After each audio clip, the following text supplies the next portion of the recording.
Hello everyone, it's Shel C from PaperOcotilloStudio, and today I'm sharing with you my day 4 artist trading card, which I made on the AJOS sharing live stream show today. If you'd like to watch this in real time, there will be a link at the end screen and below the video where you can go and watch it in real time. ATC a Day 2020 is making an artist trading card every day in June 2020. This is the 4th year we've been doing this. And so I'm making my day 4 ATC while live streaming, and this is the speed up version. So the first thing I'm doing, of course, the Pick a Stick challenge has 3 steps and a color that need to be completed, but you can do something before, after, in between, whenever you want. So the first thing I wanted was a cityscape in the background. And so I used some gray acrylic paint and I rolled it onto a Stencil Girl stencil. It happens to be an ATC stencil, which has 9 ATC designs. And then I flipped over my card and I pressed it on to the stencil and brayered it down. Why would I do that? Because I wanted opposite of what the stencil was. If I had just used the stencil as it was, the background would be filled and the buildings would be the part that was left after I stenciled. The way I did it by making a stencil print, it's not as clear and you know, it's a lot more grungy, but I was able to get the buildings and the sky being clear. Then I got out another stencil, which is from Jessica Sporn. It's kind of like a women supporting women stencil. And I used the circle. Okay, the first prompt was circle. Also, the color was copper, so I used copper. And I used the circle with the hands stretching out to each other. This is another one of my timely ATCs, still upset and worried about what's going on in the United States, and I just really thought that this would sort of convey how I'm feeling. We should be reaching out to each other. We should be protecting each other, and you know, not going crazy like we are right now in the United States. Peaceful protest, dialogue, conversation, not wrecking stuff and ruining stuff and breaking stuff. So that's what my card is about again today. The second prompt was rub, and that could be so many things. I mean, you could use some rub and buff metallic copper stuff. You could rub a crayon on there. You know, there's lots of things you could do with that, but I thought maybe a rub-on.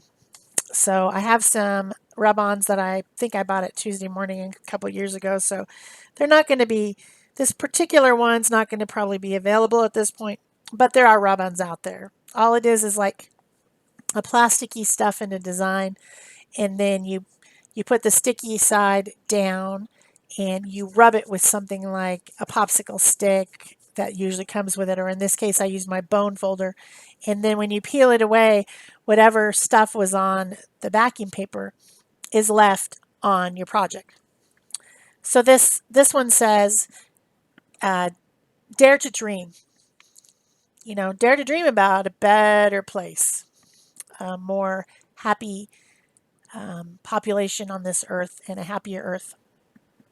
So my stencil print wasn't super clear, and so I wanted to definitely define that cityscape, those buildings standing up. So I used a gray 0.05 dark gray fine liner, and just I didn't have to do this with a ruler, but I guess I wanted very straight lines. I was in a straight line mood for some reason, and I'm not so great at making straight lines all by myself.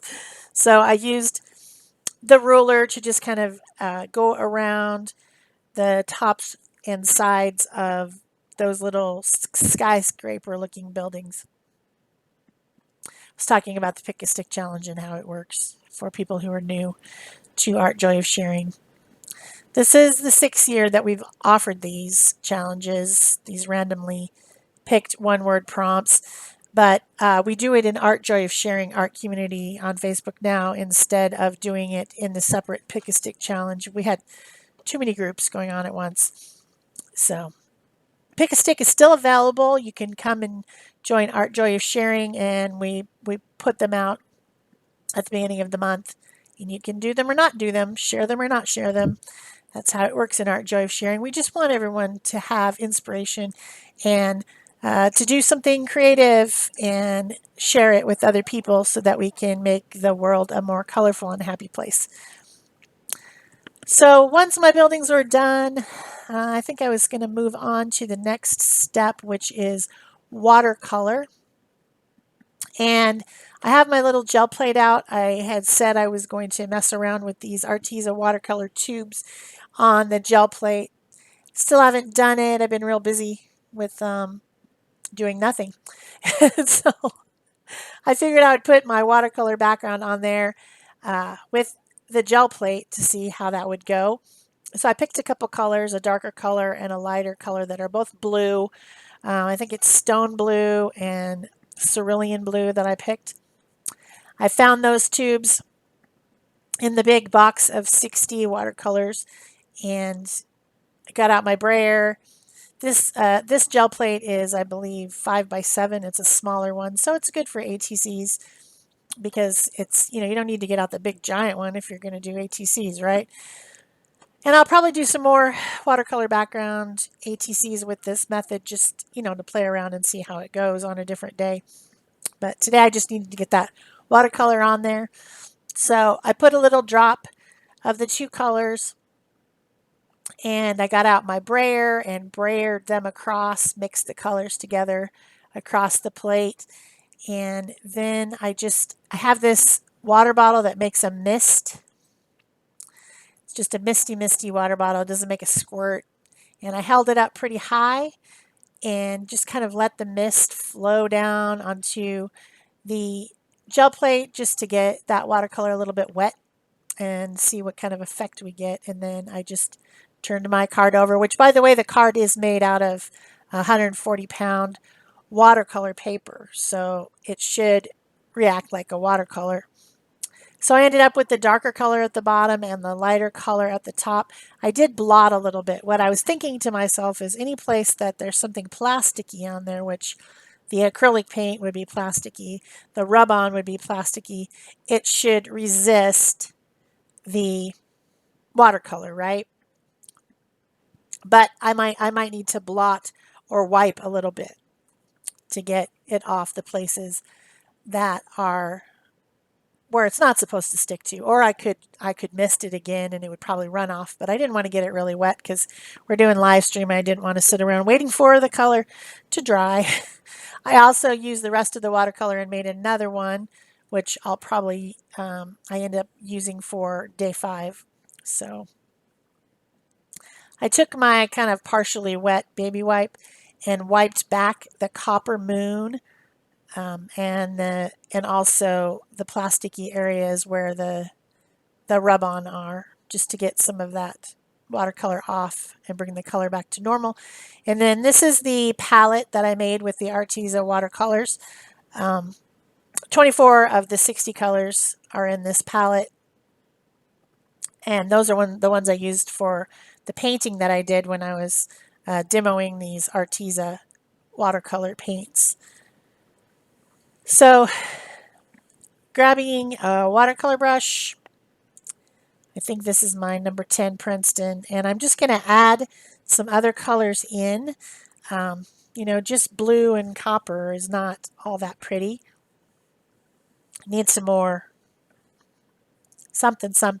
So I started out with the lime yellow color, and then I moved to a more warmer yellow color, and then I think that one's something orange, but it's really just yellow. And then the vermilion after that, just to warm up the buildings, make them more of a presence on the card. And I'm using clear water and blending them so that it's all kind of blended. I think I put some indigo, which is the darker blue, along the bottom and made it even darker down at the bottom, even though it's already dark. And then this watercolor set has a white, so I end up using the white to lighten up. First I try using clear water to remove some of the blue paint on the hands where the hands are reaching for each other. I tried to pull the color. Not very much came up, so the paper is stained at this point. So I end up using the white watercolor paint, which is of course going to be more like a gouache than a watercolor paint because watercolor is transparent, not opaque. But it works out great because then I can put some white in the background on the hands and then drop in some other colors. I think I used some peachy type of a color on one side and then more of like a tan on the other side and just dropped them in to color those hands a little bit and make them stand out from the background some more. I think it's the other color I use is called Latte, which latte sounds yummy. I wished I had a latte right now. I hope you're enjoying this video and this video series. If you are, please remember to give me a thumbs up. You can come over and join Art Joy of Sharing if you'd like to play along with this challenge. We have monthly challenges a couple times a year. The next one's coming up in October, and that is an art journal page a day, which is a lot of videos. But of course, you just have to make the page and share it. You don't have to make a video. That's only me and Peg who have to make videos. And some other people usually join in from the group too. Also, you can leave me a comment or question if you have one about this card for today or the challenge or whatever you want to talk about. You can share this on Pinterest or Facebook. You know, all those things help my channel, so I'm happy when you do them. So I'm done adding extra colors. This was filmed with my phone, so it's not zoomed in, and I know that it's quite far away to see what I'm doing. But this is my secondary camera. I use my phone to film while I'm on the live stream, so that's how come we have this really zoomed out look. Then the last thing that I did was to use a white Posca pen. Now this really made a difference. I added white Posca pen into some of the windows of the skyscrapers as if they were lit up.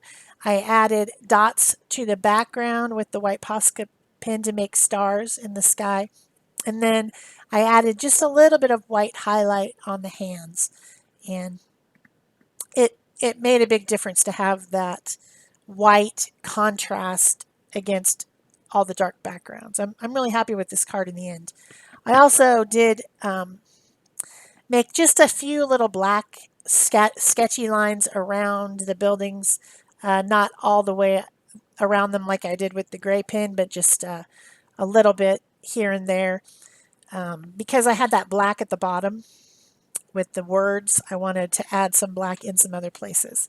So I did that as well, and I sponged around the edge with a gray ink pad, which isn't on camera. Adding the black and the sponging around the edge of the card with the gray is not on the film because it was after I turned the camera off. So I'm putting on my backing, numbering this card, number 4 for 2020, and then I am done with that. Thanks for watching.